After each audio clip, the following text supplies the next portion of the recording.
Grandes nomes do cinema brasileiro vieram ao Congresso Nacional em busca de apoio para a aprovação de leis de proteção e fomento à cultura do nosso país, em especial à produção audiovisual brasileira. Para falar sobre esse assunto, eu recebo agora a cineasta Tata Amaral e o cineasta Tony Venturi. Tata e Tony, muito bem-vindos ao programa Cidadania e bem-vindos aos estúdios da TV Senado. Muito obrigada pelo convite, é um prazer estar aqui falando com a sua audiência, com essa audiência sobre o nosso audiovisual, que é tão importante, não é, para a nossa cultura, a nossa economia, a nossa vida, o nosso imaginário. Realmente é um prazer poder dividir esse ambiente todo com vocês. Obrigado, Marcela. Obrigado. E obrigado à audiência do Cidadania. O Cidadania hoje tem um colorido especial, a gente recebendo dois cineastas tão importantes para a nossa cultura, toda a equipe. Obrigada. Muito feliz também com a presença de vocês. Você tocou num ponto importante, Tata, a questão econômica da produção audiovisual brasileira, da produção do cinema brasileiro. Tony, conta pra gente um pouco como é que está esse panorama, fala um pouco desse sistema, né, de todo esse conjunto de empresas envolvidas na produção, de profissionais, de contribuição do cinema brasileiro, da produção audiovisual para a nossa economia e também para a nossa cultura. Claro. Obrigado pela pergunta. Eu vou tentar colocar de uma forma bem coloquial, né, para que chegue às pessoas de uma forma humana. Primeiro, apresentar um pouco toda a turma que veio aqui a Brasília. Nós temos um grupo chamado G11, que são das 11 principais entidades brasileiras do audiovisual independente. E isso é legal, né, falar, porque nós somos independentes. Porque a nossa indústria, ao contrário de uma petroquímica, que tem uma plataforma, que tem grandes plantas, ou a indústria automobilística, que são grandes plantas, a nossa indústria é horizontal. É uma miríade de 18.569 empresas registradas na Ancine. E por isso, você entende, ela é pulverizada pelo país. Essas 11 entidades são de sindicatos, entidades de cineastas, de realizadores, de produtores. E a última entidade a entrar foi o Mais Mulheres. E aqui está a Tata para falar um pouquinho sobre essa nossa economia, da economia criativa do audiovisual brasileiro. O Mais Mulheres é o grupo, né, que eu represento aqui. Ele é composto por mulheres de lideranças no audiovisual, né, que assumem um papel de protagonismo em diversas linhas, né, do audiovisual, seja na direção, na produção, na legislação, espaços executivos também, né, como chefes de empresa, chefes de plataformas e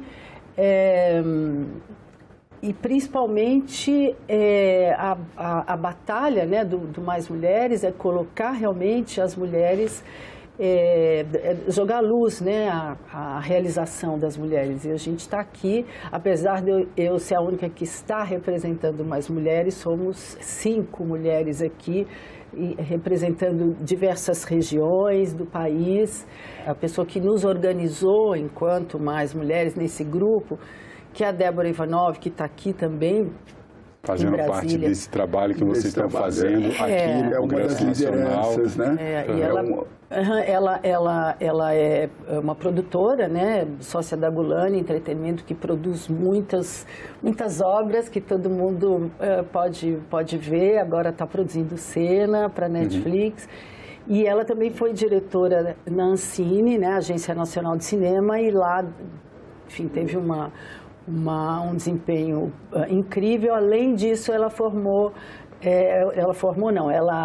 incrementou a comissão de gênero, né, nas instituições. Isso depois foi extinto, e nesse momento que ela depois saiu, né, terminou o mandato, ela veio nos organizar enquanto liderança. E essas lideranças, só para terminar um pouquinho o raciocínio, Nós estamos organizadas em todo o país, porque uma das características, né, do fomento ao audiovisual nos últimos, digamos, 13 anos, né, 12 anos, foi valorizar a regionalização. A produção regional, né, as diferenças de características das culturas. Exato. Nesse país gigante nosso, né, tantas culturas diferentes, né, com tantas manifestações culturais diversificadas, e cada canto do país existe né, seus folclores, suas...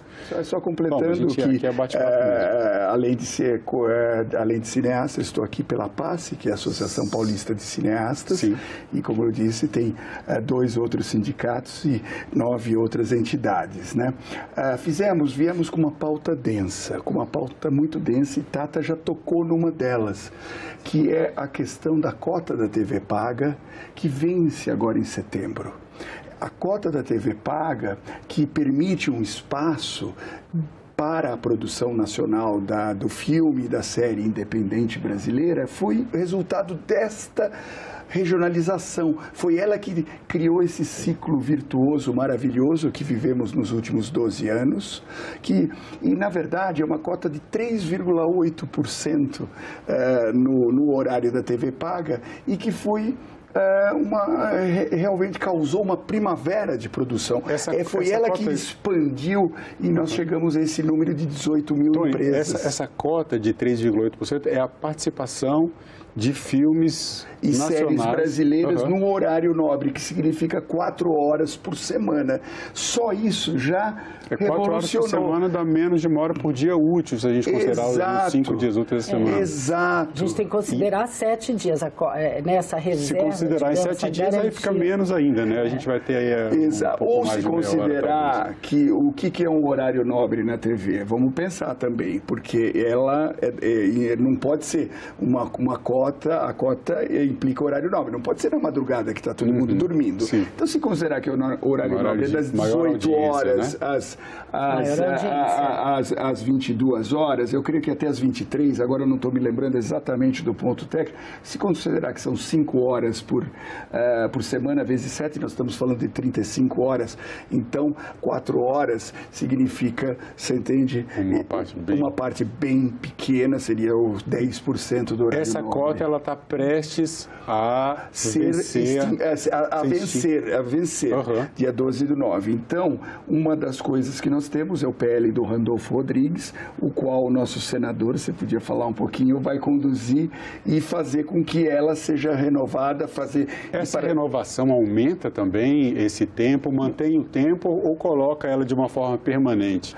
Porque quando a gente veio conversando aqui um pouco sobre isso, vocês me passaram essas informações, me passaram um release também, me chamou a atenção que essa lei, né, que essa regra, que é uma lei de fomento, né, à produção, inclusive de fomento ao acesso à produção audiovisual brasileira. Ela não é tanto uma lei de fomento porque ela não injeta recursos. Ela abre espaço para que a obra apareça, né? E o fomento vem do FSA, que aí é um outro mecanismo. Esse outro mecanismo não está sob nem ataque, nem sob questionamento. O que me chamou a atenção foi ela ter um limite temporal, né? Essa renovação mantém um limite temporal ou deixa ela como até permanente? 2031. Mais um período. Então, quer dizer, o que é importante dizer, né, do que a gente chama de cota de tela de TV a cabo, é que ela garante que o público brasileiro tenha acesso à nossa cultura. Porque o público se reconhece regionalmente, se reconhece como mulher, como pretos e pretas, como indígenas também, e nas histórias que nós podemos contar. Então, o que aconteceu quando a cota começou, o que a gente chama, né, de cota, a lei da TV a cabo, o que aconteceu quando ela começou a ser implantada, essas 4 horas em horário nobre durante toda a semana, não é um dia, espalhada por toda a semana, é que o público gostou tanto que depois de um tempo, essa ocupação foi muito maior. Essa ocupação, quer dizer, natural. A gente começou a produzir... Estimulou a produção e os canais passaram a pedir mais obras. Conteúdo. do que aquelas 4 horas. Então, isso é muito importante, porque é um dado que diz que o público brasileiro gosta da produção e quer ver a produção brasileira. Então, isso se extingue. A lei do nosso senador Randolph, o projeto de lei do nosso senador, ele estende até 2031, né, essa participação, essa presença, né, do audiovisual brasileiro na TV paga, e ele também legisla, ele propõe que aconteça a cota de tela nos cinemas. Tá. Esse é um outro ponto. Esse é um outro ponto. Vamos passar para essa parte. Esse é outro ponto. Explica para a gente, o bacana Tony, o que são essas cotas de tela? Explico com prazer, Marcelo. O bacana desse projeto de lei é que já está agregado o da cota de tela de cinema, que este é um problema que em 2019 ela não foi prorrogado, porque é um projeto de lei que é prorrogado a cada ano e é o projeto de proteção à nossa indústria mais histórico da nossa história. Ela tem 87 anos, ela vem lá de Getúlio Vargas, onde, você entende, foi instituído não só a contribuição que existe hoje, até hoje alimenta o fundo setorial, que fomenta a nossa atividade, mas também um pequeno espaço nas telas de cinema, né? Ela foi se modernizando ao longo do tempo, porque naquela época só havia o grande cinema, a sala de cinema, nem televisão, ela foi criada antes da televisão, e ela em 2019, em função de toda a convulsão política e ainda no governo Temer, ela não foi renovada. E o que acontece? Olha a situação que nós estamos vivendo. Oppenheimer, filme lindo, Barbie, etc., estão ocupando nesse momento 98,5% de todas as salas de cinema do Brasil. Isso é uma questão, assim, predatória para o mercado. Aí tem uma questão econômica mesmo, é uma questão de isonomia, sabe? É uma questão que no próprio OCDE, você entende, em julgado, não é o caso, ninguém está movendo processos, ela não faz sentido, não tem lógica, sabe? Porque elimina a possibilidade de qualquer outro filme. Então, mesmo os nossos filmes mais populares estão com uma enorme dificuldade. E pela não existência ou pela não renovação dessa cota desde 2019, o público brasileiro está começando a perder o hábito de ver as nossas imagens. Então, ela é fundamental que ela volte a existir, porque ela nos dá o pilar e a sustentação dessa diversidade que ela falava, da possibilidade do público ver nossas histórias, para nós brasileiros nos reconhecermos na tela. Eu queria ainda acrescentar, né, um ponto relacionado à cota de tela no cinema, além de, como disse o Tony, ser uma defesa histórica da nossa cultura, né, a primeira lei é de 1937. Por que é importante isso? Né?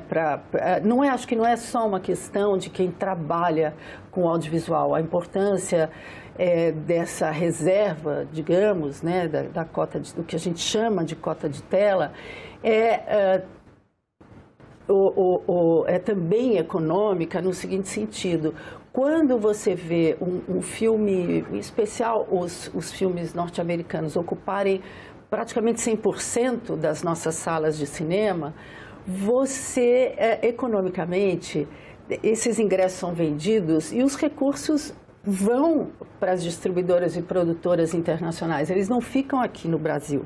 A Débora Ivanov, né, esses dias, estava comentando que ela leu um estudo sobre o caso da Coreia, onde, na época, né, acho que em 94, se não me engano, o filme Jurassic Park ocupou 100% das salas de cinema da Coreia. Uhum. E o presidente teve acesso a alguns dados e que diziam o seguinte: o faturamento dos produtores e distribuidores do Jurassic Park equivalia à venda de 1,5%, 1,5 milhão dos automóveis Hyundai para fora. Na Coreia do Sul.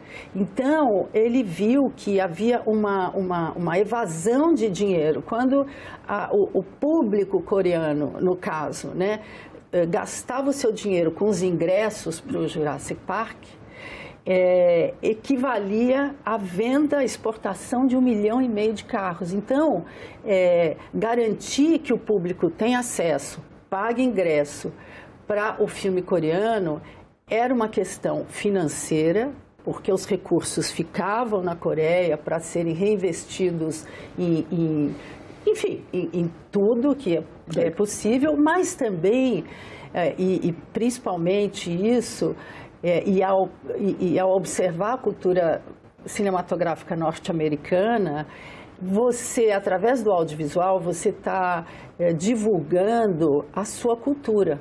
Então, hoje em dia, você vê um monte de gente querendo aprender coreano, querendo comer, jovens querendo comer a comida coreana.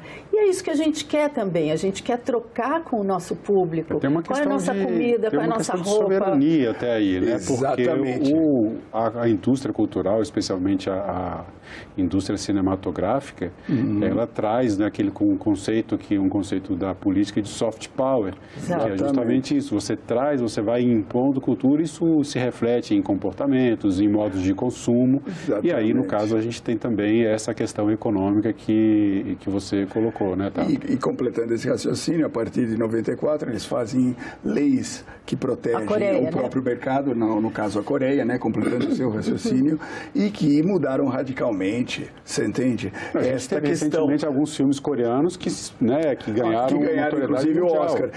Em função de uma política estrutural de 20 anos atrás. Esta é a questão. Esse ponto é bem importante, desculpe de interromper, Claro. mas é que você me chamou a atenção por uma questão que eu vinha refletindo sobre todo esse trabalho que vocês estão fazendo, essa busca de proteção. É uma questão que aí fica até um pouco polêmica, e esse fato da Coreia do Sul talvez responda em parte, mas eu queria ouvir de vocês. Quando você cria um mecanismo como, no caso, a Coreia do Sul criou um mecanismo, ou mecanismos legais de proteção, incentivo à produção cinematográfica local, isso não cria um tipo de protecionismo que acaba, por exemplo, inibindo a competitividade da produção cinematográfica brasileira em relação ao mundo, né? Quer dizer, a gente coloca uma proteção aqui, não deixa os filmes estrangeiros entrarem, aí isso poderia gerar entre aspas, uma acomodação. Bom, a gente não precisa fazer tão porque a gente tem tão bem feito, porque a gente tem um mercado enorme no Brasil, a gente não precisa se preocupar com o sucesso dos nossos filmes lá fora. E o que aconteceu no caso da Coreia do Sul não foi bem assim. Não, e não só no caso da Coreia do Sul, como no caso de todas as cotas que tem no planeta todo, nas nações que se propõem ter soberania, todas protegem sua cultura, fomentam a indústria cinematográfica, a indústria do audiovisual. E como aconteceu aqui, essas cotas que nós queremos renovar, não vão dar lugar de conforto, elas vão somente permitir um pequeno espaço para nós competirmos um pouco mais de igual para igual com a indústria dominante, com a indústria hegemônica, com a indústria um nivelamento de oportunidades. Nivelamento de oportunidades, porque essa não é que vai desaparecer, ao contrário, primeiro que elas sempre existiram, elas só foram interrompidas, o nosso espaço fica sempre restrito entre 12%, 10% por ano, 15% das salas de cinema, na televisão fica também entre 10%, 12%, 15%, é só para nos colocar de igual a igual. Porque é uma disputa, Marcelo, assim, para os espectadores, para as pessoas terem uma ideia do que é. O volume, a escala de valor de produção é infinitamente maior em relação a nós. Um único Oppenheimer, um único Barbie é o dinheiro de toda a produção nacional de todos os filmes e séries brasileiras. Porque são 150 milhões de dólares de produção e 150 milhões de dólares para lançar o produto no mundo. Esses 300 milhões de dólares é o valor exato do que o Fundo Setorial Audiovisual tem para os 400 filmes e séries que são produzidos no Brasil e que não tem onde escoar. É uma coisa extraordinária. Então, é uma escala tão grande assim, Davi contra Golias, mas é um Davizinho desse tamanhico. Tem que ter algum tipo de proteção para que se permita que esses dados cresçam um pouquinho para conseguir competir, inclusive, globalmente. A gente tem mais 5 minutos de entrevista. Nossa, a gente tem tem um assunto principal. Não, então esse é principal.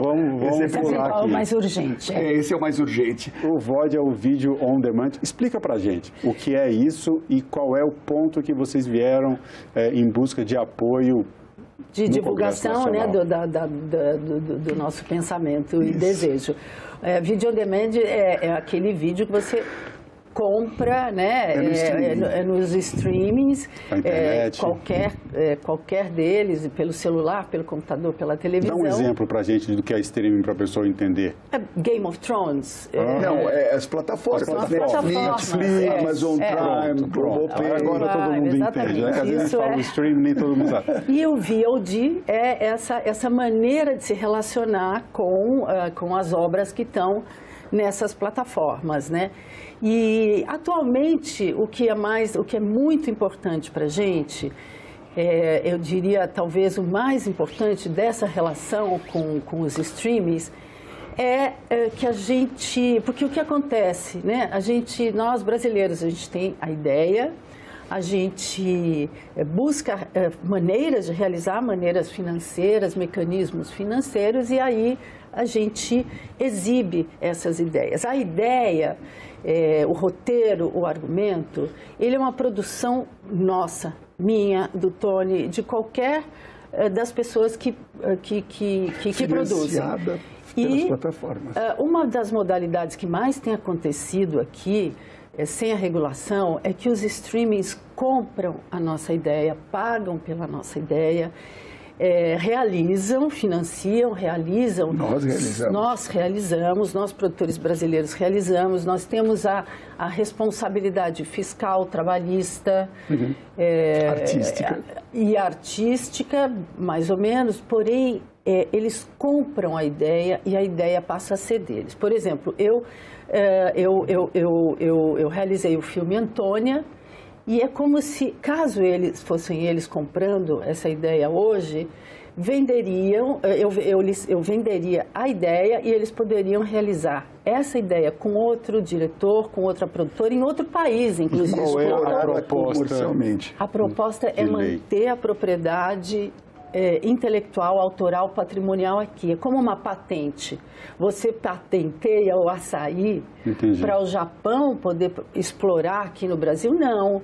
É nosso. Né? Então, as ideias têm que ser nossas, têm que ficar conosco, para se eu quiser produzir uma segunda temporada do Antônia, eu vou até você. Perfeito. E licencio a possibilidade de você produzir por 2, 3 anos, depois eu posso voltar a propriedade intelectual. E para a gente fechar o nosso último ponto, que a gente está acabando... Propriedade intelectual, eu só queria completar, tem um recolhimento de uma taxa, e essa propriedade intelectual, através de um percentual pequenininho do faturamento deles em obras que eles vão escolher fazer, mas que a propriedade intelectual fica em nosso lado. Então, são 3 pontos principais.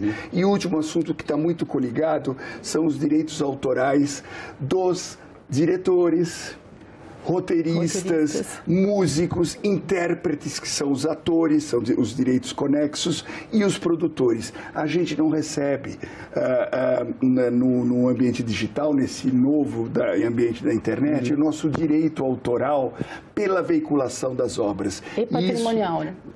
Não, a gente... mas o patrimonial, o patrimonial é nosso na obra independente, certo? Depende dos coprodutores, mas a gente não recebe pelo autoral. E é isso que está em discussão hoje no Congresso. Estamos tentando tirar um texto, você entende? Junto com a Lira e as radiodifusoras, que estão um pouco resistentes. E a gente espera chegar num lugar para que o futuro, para que nós deixemos algo assim, porque é a nossa herança, a nossa criação, a nossa herança. Eu, como diretor, gostaria que esse patrimônio fosse, você entende, fosse valorizado e remunerar quem faz. Né? Exatamente, remunerar quem faz a exibição de nossas obras. Então, esse PL está em discussão, é o PL da Jandira Fegali, e a gente espera que a gente chegue num acordo com as radiodifusoras e plataformas e todos saiam bem desta nova lei, desse novo marco legal para o audiovisual brasileiro. Bom, espero que toda essa saga de vocês, de todo né, de todas as associações, de todos os profissionais do cinema brasileiro tenham êxito. E eu agradeço mais uma vez Tony Venturi e Tata Amaral pela brilhante presença de vocês aqui no nosso programa. Muito obrigado. Muito obrigada. É realmente um prazer poder falar com você e com a audiência do Cidadania. Obrigado. E eu agradeço também a você que acompanha a programação da TV Senado. Assine o canal da TV Senado no YouTube, ative as notificações e acompanhe toda a produção do Poder Legislativo diretamente da fonte. Na TV Senado, democracia é todo dia.